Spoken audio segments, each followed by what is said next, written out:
What's up, Ocean? You got Matt here, coach of your Montreal Milotic, bringing you another Pokemon Wi-Fi battle. Today we are here for the round 1 battle of the UBL. After this entire season where I've been complaining week after week after week, about my team actually, we made it in. Somehow, but we did. And Garchomp ended up being the kill leader with 16 kills in a 9-week season, which is actually insane. Super happy with the performance of Garchomp specifically. Rest of the team, not so much. Garchomp is basically carrying the team right now on its back, and we're hoping it can do that again. If you guys want to skip the team builder for this battle, you can do so by clicking the timestamp on the screen in the description, but let's go ahead and jump into it. We are facing off against AquariusZ, Addison, and her Chicago Strength Sap. It is a rematch of our Week 7 game, I believe it was, and that game was interesting. We saw a lot of cool techs, mostly on Addison's part, and even with all the craziness that went down, the fact that she outplayed me, outprepped me, it still was only a 1-0 loss. And that's because of a couple of reasons. Number one, she didn't bring Lycanroc, and she didn't bring Mew, which I don't expect to happen again. I expect the 6 to come. Let's pull the screen on. We'll put the team on the screen right now, is what I wanted to say. The 6 that I expect to come are going to be Mew, I expect Lycanroc, I expect Prim, I expect a Selgor, I expect Bisharp, and then I expect one of Nidoqueen or Thundurus, and honestly, probably going to be Nidoqueen, okay? That's really what I'm expecting here. If it's Thundurus, so be it, it's Thundurus. I feel like I have options around the Thundurus, so again, not the biggest concern in the world. So the other big threats on the team, Abomasnow I can definitely see coming. The fact that it is a resist to ground, but it also pressures the Garchomp is something. We also spoke about in our post-game interview that I was a little bit worried about Abomasnow, so that is something to note. Cincino, if it comes, it'll be pads. If it's not pads, it's going to be mega punished, mega pressured this entire game by both my Ferrothorn and my Garchomp. Lycanroc Dusk, if it comes, again, I have quite a few ways to pressure it because most of its moves are contact moves, and I'm running a Iron Barbs, Rocky Helmet, Ferrothorn, and a Rough Skin Garchomp, so I feel pretty good about that. And then Mew in general is just, I don't know what to prep for. I decided to prep for Dragon Dance a little bit. I prepped for a defensive one with like Calm Light Iron Defense with Mono Store Power or Body Press or whatever. And I prepped for like a just standard Calm Mind and like standard Stall Breaker Mew. So yeah, anyways, the main thing I want to point out is her team has like no answers to Garchomp. So let's go ahead and jump into it and explain why I think we have a shot at winning this game and what we are going to bring to this matchup. Starting off with our first mon, it is going to be our Garchomp. Now, Garchomp is really solid. The reason why I like Garchomp so much in this game is because look at her team. She has access to 2 resists to ground and 1 immunity. Thundurus is the immunity, a Selgor and Abomasnow are the resists. Not great. On top of that, her Dragon immunity is a Primarina and her Dragon resist is a Bisharp. We have Poison Jab for that. We also have Poison Jab for the Abomasnow. And Dragon Claw should do a ton of damage to the Thundurus and the Selgor, so I have options there. We're running Toxic as our final move because Toxic allows me to potentially get a Toxic off on a really fat defensive Iron Defensing Mew. If it's not Iron Defense, then Soft Sand Boost Earthquake is definitely the way to go. Now, originally in the first game we had, I was a Banded set. And Banded in theory is really good here, but I don't want to risk her being a Air Balloon Prim again. I don't want to be locked into a ground move against the Thundurus or against the Abomasnow or a Dragon move against the Prim. So we decided to go with Soft Sand here because that is the move I'm going to be clicking most of all against pretty much everything outside of those 3 mons I mentioned earlier. As one of my cats tried to jump up on me and she fell. Oh no. No. So we're going to continue this with her on my lap today. Where was I? Investment, yeah, so the investment on this set is there for the Mew. That's the main thing. We do take basically any one attack from pretty much anything outside of like Triple Axle from Cincino, Blizzard from Abomasnow, I think it's like Choice Banded Play Rough from Lycanroc I don't take. I believe I actually do take non-boosted Adamant Lycanroc's Play Rough, so if it's Light Orb, then I don't take the hit, but it's going to take 17% back or 12% back from the Rocky Helmet, so that is something to note. Not Rocky Helmet, but Iron Barbs. Rough Skin, that's the one. Yeah. Moving on though, our next mon is going to be Archimedes, our Galar Slowking. In the first game, I was a Trick Room set with, I think it was Expert Belt, like Hex and Flamethrower and whatnot. This time around, I have Sludge Bomb, Scald, Flamethrower, and Slack Off. Just like in our last week's battle, I need to get some 30% to have a chance to win this game, I think. If I'm not getting the 30% when I need them with Sludge Bomb and Scald, then it's going to be a rough night. Flamethrower is there because it allows me to hit the Bisharp for super effective damage. I do expect it to be a Salt Vest to handle the Vanillix, and if that's the case, then it's not going to be doing too much, but it'll still do enough damage to the point where I can really scare it, which is nice. Colberry is there specifically for the Bisharp, and Slack Off is there as just an extra move to have against something like the Prim, this is my main answer to the Prim. Also helps me out quite a bit with the Thundurus as well, which is pretty important unless it has specifically like knockoff and has attack investment. But even then, Dark Pulse is not going to do too much to me, especially because I have the Culprit Berry intact. And Sludge is there again. I want to get the poison off on the Mew. It's the most amount of damage that I can do to it without popping a potential weakness policy, which I find to be pretty important. The investment we have in our special defense is mainly the main thing we have. We have enough investment to take 2 modest Primarina Hydro Pumps from full after 1 spike. Just to be safe, we decide to go with 1 spike or a round of rocks, whatever is going to be it. And Culprit Berry is for the Bisharp, like I was saying. Our next mon is going to be Cajun. We have the same 4 moves as last time. Cajun our Crawdont is a really good mon in this matchup. A lot of what she has doesn't like Crawdonts, and the good thing is the team that she has is pressured by Garchomp quite a lot, except for like Prim sometimes, and Abomasnow sometimes, and I guess sometimes Mew. And the good news is that Crawdont pressures all of those as well. Yes, Prim and Abomasnow can kind of check the Crawdont, but the good news is I can kind of just break past them. I can muscle past them. I can do a lot of damage to them. And if they're going to be in any way defensive, then I should be able to outspeed them as well, which is super important here. The investment I have in my defense is much different than last time. We do have enough investment to take a Jolly, Pad Cincino, Bullet Seed from full. We have speed for 12 speed Abomasnow as well. So it's running any little tiny bit of speed, we will outspeed. I don't know if she'll go that slow or not, but last time I was pretty fast. I don't know if she'll actually decide to creep the full investment. If she does, that's fine. It means she's probably gonna die to the attacks that my Garchomp or Silvally are gonna fire off, which is pretty important in this matchup. Having those things get the KOs without taking any chip is pretty damn important in this game. Knockoff is there for just general utility, liquidation because I want to hit my move, over Crab Hammer. AquariusZ is there for, again, just priority, and then close combat is there for the Bisharp, but also in this matchup for the Abomasnow. Those are the main focuses. Then we have Silvally Ground. Now, Silvally Ground has underwent a very small change. We decided to remove default, or remove U-turn rather, for default, and we decided to remove Swords Dance for Flame Charge. Last time around, I was missing Flame Charge. I wish I had access to it, but I didn't, and it came to bite me in the ass. This time around, we do have it, and it's great. And still the same thing goes. Rock and Ground, Edgequake combination hits our team for really good damage. The only Pokemon that are resisting or immune to Ground are weak to Rock. That's the Abomasnow, that's the Lycanroc, the Abomasnow, the Thundurus, and the Accelgor are all weak to Rock, but immune or resist Ground. Defog is there in case you manage to get up like multiple spikes, or toxic spikes even, because I don't want to deal with toxic spikes all game, and if my Slowking is gone, then I want to make sure I get rid of those. But that's really the main thing. Flame Charge for speed and utility. The investment we have in our speed stat is there for the Chandelure, and then all ground resist, like I said, lose to rock coverage. I do need to try and weaken them down though, that is pretty important. If I don't weaken them, then they're not going to go down because Rock Slide is only base 75 power. The investment I have does let me take a Specs Chandelure Modest Flamethrower, or a Scarf Overheat. That's what it is, that's what I want to say. And we do OHKO a max HP Chandelure with the multi-attack. And if I manage to get rid of a Shuckle Berry on the Nidoqueen, which I believe was the set she brought last time, then I should be in a really good position with this Pokemon. This Pokemon and Garchomp, I'm going to win. It's going to be, if I'm going to win rather, it's based on these two mons, 100%. Our next mon is going to be Durian, our Ferrothorn. This is the only mon I did not change a single thing about. Nothing has changed about this set. Stealth Rock, Knockoff, Gyro Ball, and Thunder Wave. Thunder Wave is there in case of a potential Dragon Dance Mew, in case of the Chandelure switching in case of the Lycanroc switching in. In general, I really want to paralyze things. I want to knock them off. I want to go for Gyro Ball against something like a Dragon Dance Mew or an Accelgor or just things like that in general. And rocks are, in my opinion, pretty good here. It gives me more knowledge against the Lycanroc, not Lycanroc, what am I saying? Against the Thundurus, against the Chandelure, and against the Abomasnow as well. I guess also the Accelgor if it's boots. Now, the Spikes theoretically is better. Spikes is better. The problem with that is that I don't see myself clicking Spikes multiple times. If Chandelure comes, Chandelure is a pretty decent switch in to the Ferrothorn. I don't know what else you would want to switch in. Maybe Mew, which like, fine. If I Thunder Wave it, that's great. Then if it's a weakness policy set, I can Gyro Ball it down and really chip it down, which is nice. Maybe it's the Ferrothorn, not the Ferrothorn, when I say the Bisharp, and that's something, but again, it's going to take Rocky Helmet and Rough Skin. I can Thunder Wave it and just really cause problems, which is going to be nice for my team later on in the game. So it is something, and not having to worry about Sucker Punch priority is going to be nice. So in general, Ferrothorn does its job well, but I don't see myself clicking a Spike multiple times in the game, so I decided to go with Rocks instead for the higher upside on the one singular attack.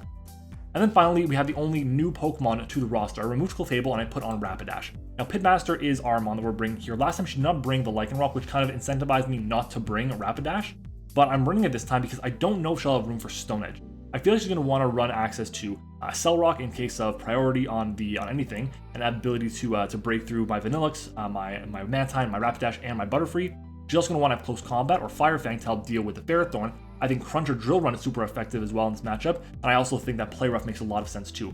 There's also the possibility for Iron Head. If she runs Iron Head, that's fine with me. It's a bit of a wasted move slot, and there's already 4 move slot syndrome on the Lycanroc. So I felt like having the Pitmaster with Rapidash here was going to be really nice because it outspeeds everything outside of the Lycanroc, the Thundurus, and the Acelgor, and I have really good ways to hit things for super effective damage a lot of the time. I hit the Nidoqueen, the Prim, the Lycanroc, the Chandelure, the Bisharp, the Acelgor, the Abomasnow, that all for super effective damage, which is great. And then Chardy Berry's there to allow me to take a hit from the, what's that thing called? A Lycanroc. And then Will-O-Wisp, in case it's a Dragon Dance Mew trying to set up on me, I can go for a Will-O-Wisp, burn that thing. The one downside is if it's not a Dragon Dance Mew and I want to Toxic it instead, it can be very problematic and can cost me the game. So getting the play right on which status option to go for on the Mew can be game determinative. Yeah, the investment on this set is there for the Mew as well. I didn't even mention what my Ferrothorn has investment for, but the main thing is we take Adamant Life Orb Close Combat after Rocks, or Jolly Life Orb Fire Fang after Rocks from the Lycanroc, and then the rest is basically there just for Spadef for the Ferrothorn, for the Primarina. So yeah, guys, this is my team. I'm hoping it goes well. Long team builder, as always. Playoffs, we gotta make it done, but I'm hoping it does well. Make sure to comment down below. We're gonna comment yogurt down below. Let me know what kind of yogurt you enjoy, if you do enjoy yogurt at all. And we're gonna go ahead and jump into it. It is time to battle. All right, everyone, we are back. Give a little bit of a nod there. I was like, interesting. This team is not really what I was expecting. We do see the Abomasnow though, which we did prep for, which is nice. There is no Prim, which is kind of crazy. There's the Thundurus, however. You can definitely tell this team is very different than what Addison brought last time. So let's go ahead and mark everything down. We see the Mew, we see the Thundy, we see the Lycanroc Dusk, not that Lycanroc, the better one. And we see the Nidoqueen, we see Bisharp, and we see the Garchomp answer, Abomasnow. Alright, what is my lead here? Well, there's no Chandelure. There's also no Acelgor, which means I don't feel pressure to lead off with Pitmaster. In general, I think Pitmaster is a solid lead. Like, based on this team, she can either go like really hyper offense or not. And I feel like she's gonna expect me to lead off with Cajun here. And looking at this, I really want to lead with it, but I don't think I should. I think I'll lead off with Durian though, because it's less important now that there's no Prim. So it is something to note. So yeah, we're gonna lead off here like this, and I can, if I see Mew, I probably go for knockoff or Gyro Ball against it, just in case it goes for Taunt, which is likely gonna be the play against me. But we'll see. I think Nidoqueen might be a solid play. And that's the play, then like, that sucks. I don't really know what to do against that. My hope is like, I gotta get our Brox, which is something, and that's really it. Yeah. She doesn't have spikes unless Mew is running spikes, and if it's running spikes, I'm not as scared about it because it's gonna be more support than it is offensive. And we see Lady Nico, which is going to be the Nidoqueen. Okay. So this could definitely have access to Fire Move. And that sucks. I really wish I was running the set I want to run, but I did not. Last time, I believe she ran... I should probably double check exactly what she ran on this set. Let me quickly pull up that. Let's go higher up, higher up, higher up. I'm going all the way up, as high as I possibly can to find this in our chat. Oh my god, I'm wasting so much time right now. Because the last time, I'm pretty sure she didn't run Flamethrower. And like, I can decide to go against it. Last time, she ran... Sludge Bomb, Earth Power, Ice Beam, and Sucker Punch. And I think, again, it'll be something similar to that. I'm going to go for my Rocks here, I believe. Do I want to knock off? I think going for a knockoff is better right now. And we're going to see an Earth Power come out. There we go. Beautiful. So we made the play right. She doesn't have the Flamethrower. I'm not worried about it. She didn't bring it last time. And we see the Shucka Berry. Getting rid of that is huge for me as well. I can go for my Rocks now, which is going to be nice. That's good for getting chip on Thundurus unless it's Boots. Abomasnow, same thing. Getting that 25% off on both of those mons is going to be really important. But the fact that I wasn't as worried about Flamethrower rather, is important because, well, she doesn't have access to it anymore. Yeah, we get the Rocks up now, which is great. And my question is, the fact that we did like 20%, is that right? Like 15%? Nidoqueen with knockoff from Ferrothorn. Let's go level 50, not level 100. It's like really defensive, I think. And if I go to Silvally Ground, if it's like super defensive, it has a chance to live here. My question is like, what do I go into though? Like nothing really. It's just a matter of like sacking this up. I don't really want to do that, but at this point, it's like it's served its purpose. Let's go for a Gyro Ball here and get some damage off. I'm gonna see Ice Beam come out, and I'll get the KO. So if I'd gone into my Slowking there, it would have been nice, but again, it doesn't make much of a difference here. Okay. So at this point in time, I can try going to Cajun here. I shouldn't outspeed. I think she's gonna have enough investment for that. I can go into Fallen, which I think is my play. We're gonna try and pressure this a lot. And if Mew comes in, there's a chance if it's not fully defensive, we can 2 KO it. Let's go for the multi-attack here. And if this goes away, that's good. It's one of her 4 potential rockers that are gone. She switches out. Is she going to go into the Bomb of Snow? Thanos. It's the Mew. Okay. So Mew is not Boots. I'm going to get the fat multi-attack off on this. Okay, that's pretty defensive here. And it's Citrus Berry, I imagine. Okay. Let's go for another multi-attack. Do I want to do that? I feel like because it wasn't that, it's probably not Culverberry. Let's take a look at Mew. Mew. Utility, level 50. Again, I'm pretty sure it's like fully physically defensive from that damage there. If it gets a +2 without an item against Crawdont, I mean, knockoff does 30 to 36 at that point, which is nothing. So I'm going to go into Crawdont anyways, though, and try and break a bit more. The fact that this thing is taking chip means the next time it comes in, it actually cannot beat my Silvally.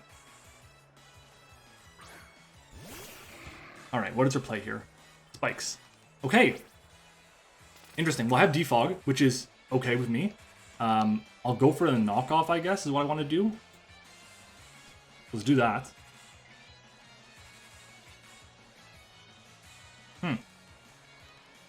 Maybe a Will-O-Wisp we see here. Volt Switch comes out. Alright. This shouldn't kill me. Yeah, based on my investment, good. We got a nice knockoff on something. She could go hard into the Nidoqueen, which is probably the play, to be honest. But the good news after all of this is that we've managed to break down, at least a little bit, the Mew. Yeah. We did about 50% to it with... we did about 50% to it. It's got Volt Switch, so... I'm thinking, does it even have access to... Does it even have access to Roost on this set because she spikes Volt Switch? Like, what else? She's going to have a move to do some damage, I think. And right now, if she goes anything but Nidoqueen, I think it's a misplay. Because the knockoff is so free. Texas comes in. Is that... Okay, wow, we get a fat knockoff on the Abomasnow. And it's not even Boots. So getting big damage off on her only ground resist is nice. There is still the matter of the ground immunity to deal with, but we get big damage off on that and get through the Icy Rock. Okay, interesting. Well, I have Aqua Jet. This should KO, right? Let's go to Abomasnow. We did about, what, 60-ish%? Maybe more, we did more than that. Maybe, yeah, about 60, 50-something%. So Crawdont against that, if it's like max HP. If it's max HP, max defense, Impish.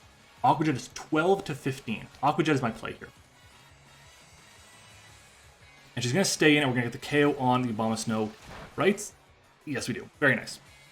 And we have free Aqua Jet against everything. Yes, she can go into the Bisharp. But I still have the ability to keep this around for free attack, which is nice.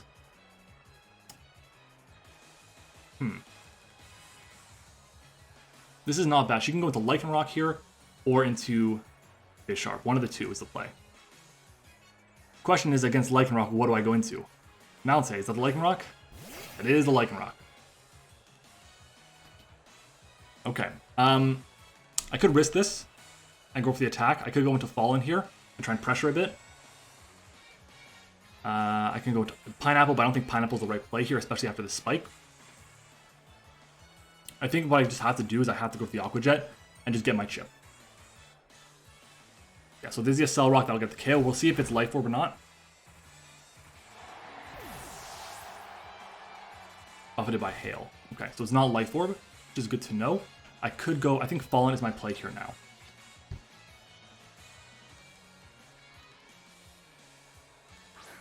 Okay. She doesn't know if my Garchomp is Scarf or not, which is something. I can go for a Flame Charge here, which could be nice to then pressure things after the fact. And the fact that the Abomasnow is gone as well is nice, and this helps me out in case she goes hard into the Thundurus to be immune. So I think I'm going to actually go for the Flame Charge here. We see a close combat come out. Oh, that's such big damage. That's such big damage. Oh my god, that's such big damage. Ooh. Well, we're gonna outspeed this now. And it's a jetpack. It's a jetpack. Let's go. Nice set. I think she mentioned that set to me, I think, earlier in the season. Nice set. We get a nice flame charge off on something. If it's Mew, that's not great, to be honest. I'm hoping it's Thundurus that comes in, so we can get a nice rock slide off on it after the fact. We have a chance to KO Mew, I guess is the bright side. After Flame Charge, Hail, and Rocks. So Valley Ground against Mew. If it's max HP, we do 44 to 52, which is about, makes sense for the damage that we had done. Flame Charge is 12 to 15. Takes 12 from Rocks. Takes 6% from Hail. Like that could do it. Obviously, we don't get it, that would suck, but it's non-boosting as well. You know, close combat is Cell Rock. Thanos comes in, that's the Mew again. Okay. It's too far. It's too far out of range. I think, at least. It's going to be close depending on her set. I think we can do it. I think we can do it. Okay. How much does Lycanroc Dusk do to us with the Cell Rock from this range? Let's go. No item. Cell Rock will do, at the most, 26 points of health. At this time, we will go for the multi-attack. Oh, I forgot she has the goddamn Bisharp. Oh, multi-attack comes out. Will this KO? Please do. Thank you. Okay, down goes the Mew. One less Pokemon to just worry about, in a sense. I can switch out here on the expected Sucker Punch. But if I come back in, it's like I have to bring it in specifically on Nidoqueen to get some damage off. And Nidoqueen carried Sucker Punch in our last game.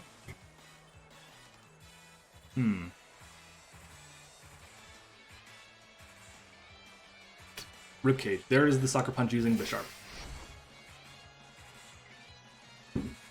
Alright. I want to go Pineapple really badly here.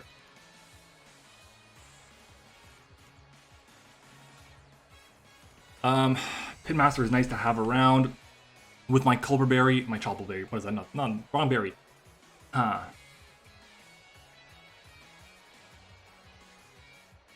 much do I need Archimedes?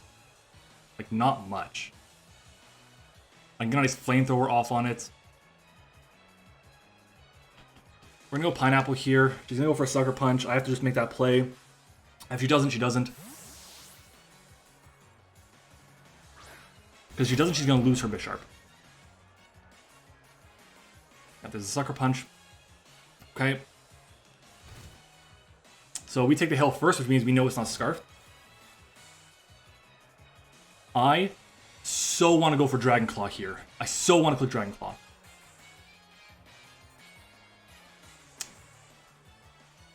So I'm going to. I'm going to.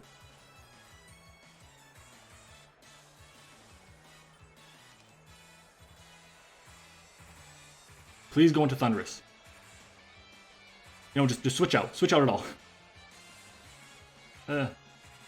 She switched out. Good. Thundurus. Into this. Okay. Dragon Claw. Big damage off on this. And again, my play is Dragon Claw again, so that way she thinks I'm Scarfed.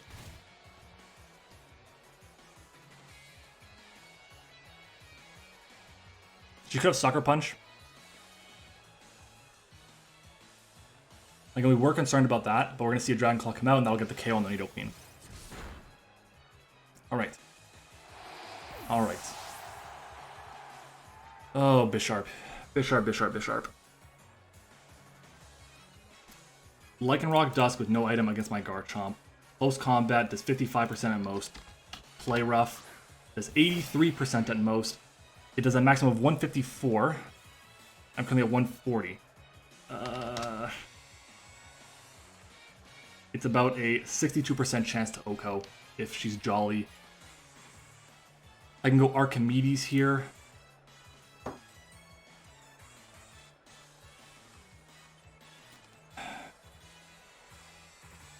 I can go Archimedes, sack that. But then I'm basically losing to Thundurus at the end game. Unless I can somehow get a KO on it. How much HP does Thundurus have? Thundurus. Does it die to a Dragon Claw at neutral? It does not. It does 60 to 70. I think I have, based on what I have left right now, I think I have to risk it. Because, like, Archimedes is going to take nothing from this. I can just go for... No, you know what? I feel like my play is going to be to go Archimedes here. My play is Archimedes here. I don't think she's... Again, she either has no play rough or no crunch. I don't think she's carrying... Well, she could carry both, obviously. Or no Iron Head, one of the three. We're going to see a play rough come out. Okay. So she has the attack there. 176 down to 143. Now here I click Scald. Scald gives me a chance to burn. And if I can burn this, or if I can burn the Bisharp, that's huge. So we're going to go for that. We're going to go for a 30%. Also puts Thundurus in range of Garchomp. I don't think there's anything that Thundurus can do to Oko Garchomp from the range it'll be at. Also, the fact that she had access to Hail for 7 turns, or 8 turns in that case, actually helped her out a lot. It put the Garchomp in range. Because after one layer of spikes, we would not have been in range of the Lycanroc Play Rough.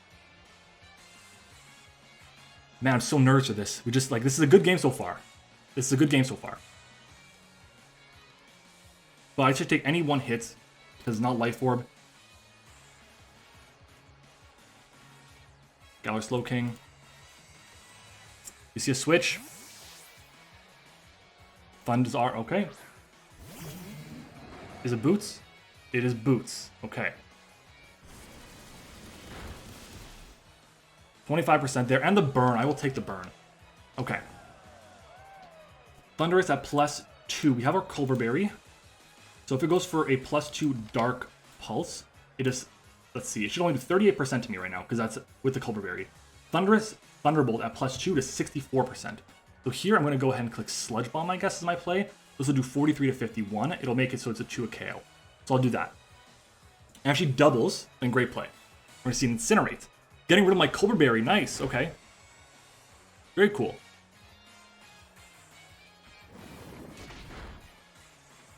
Big old damage there. And here's a free Scald, I believe.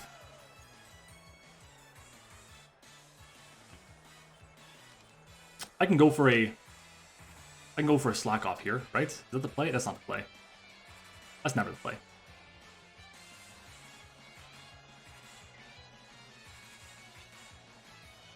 Okay, as long as Garchomp stays out of range of something, I should be fine. I'm gonna go for a Scald here. As long as Garchomp stays out of range of Sucker Punch, I should win this game, I think. Very offensive game. Very offensive game. And finding out the information this was Boots, as well as Nice getting that 25% off on Abomasnow was big. We're going to see a U-turn. Okay. Okay. Interesting. This does have potential for Tailwind, which is not great. Do we see a play into the Bisharp? Can we get the burn on this? Can we get another 30%? Can we get another 30%?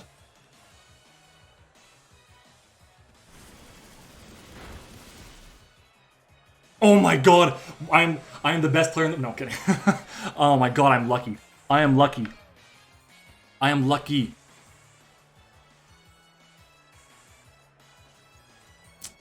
I don't think I need this anymore. How much HP does Burnt Scizor do? Not Scizor, what is this thing called? Burnt, Bisharp do to me. Bisharp. Again, pretty confident it's not banned. Let's get rid of the Culver Berry on this. We don't have that anymore. It is burned. And then let's take a look. Knockoff does 37 at most to me. It's 76 points of health. Sucker Punch does 81 points of health to me at most. I can go for an attack here. I can go for the Flamethrower.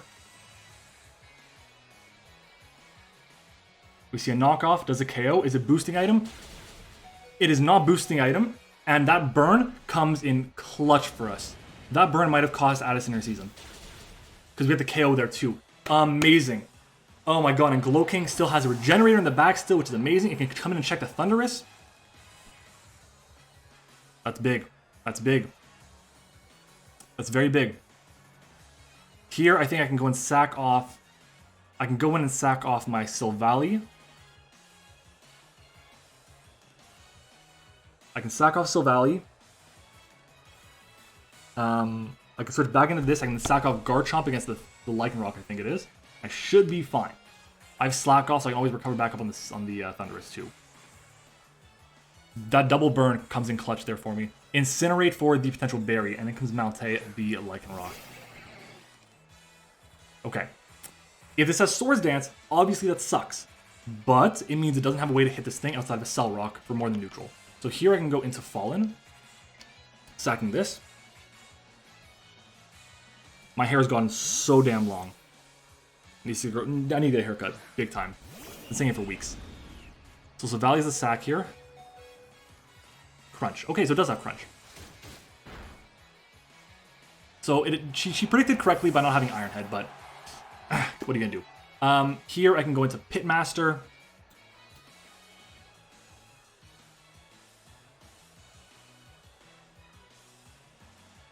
Okay, let's take a look. Lycanroc. Lycanroc. Come on, Lycanroc Dusk. Again, with no item. Against Rapidash. Close Combat is the best it can do, and it's a roll. It's... After one spike, level 100 of max HP, it's 18% chance to KO me here. I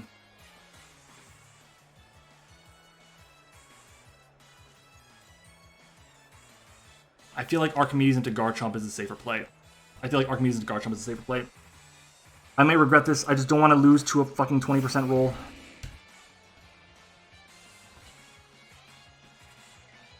So hard into Garchomp here.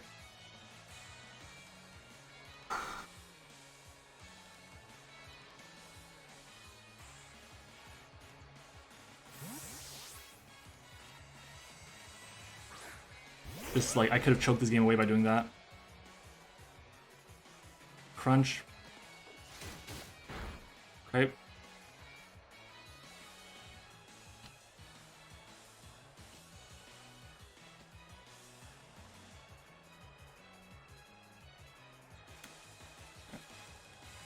And then if I go Galar Slowking, Crunch, no item. Crunch does maximum 140.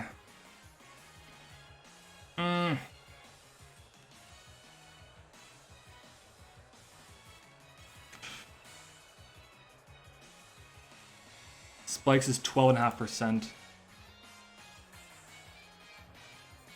I don't think I get this. I think I literally have to get the 20% chance to win the game. It's a 20% chance for me to win the game, really. That's what it is. It's gonna come down to that right now. Close Combat comes out.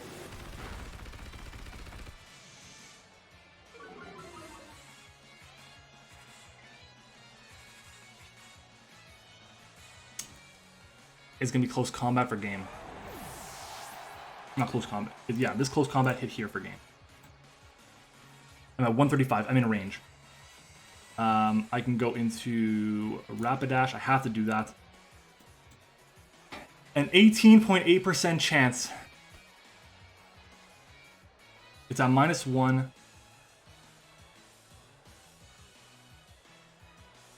It's gonna come down to this. I got the 30% chance for the burn, and it's gonna come down to this. It will come down to this. Max roll.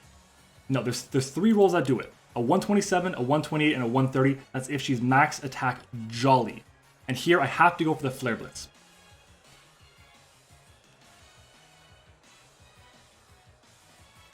Come on, Rapidash. Oh no. If she sacks. If she won the game. She won the game. I think she won the game. Fuck, if I went for Poison Jab. No. Oh, she got it.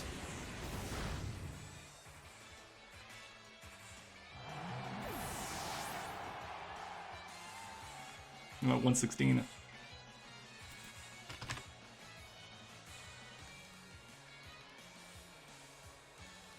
she has a 68% chance if she's max attack Jolly. There are 5 rolls that win me the game.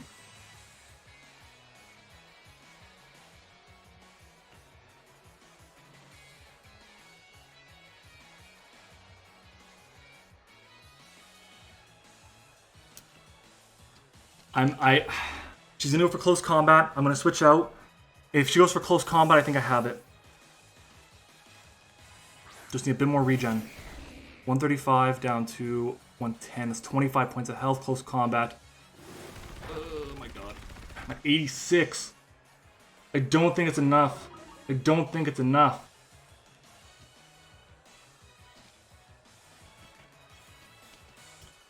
This we go. I'm sweating. I shouldn't do that.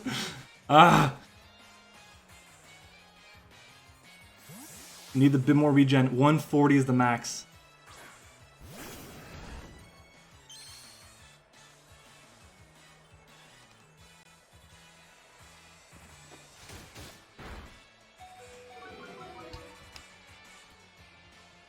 Okay.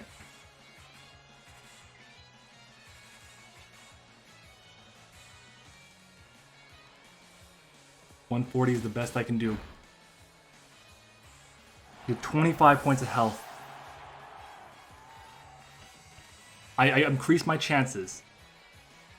So 153 minus is 128.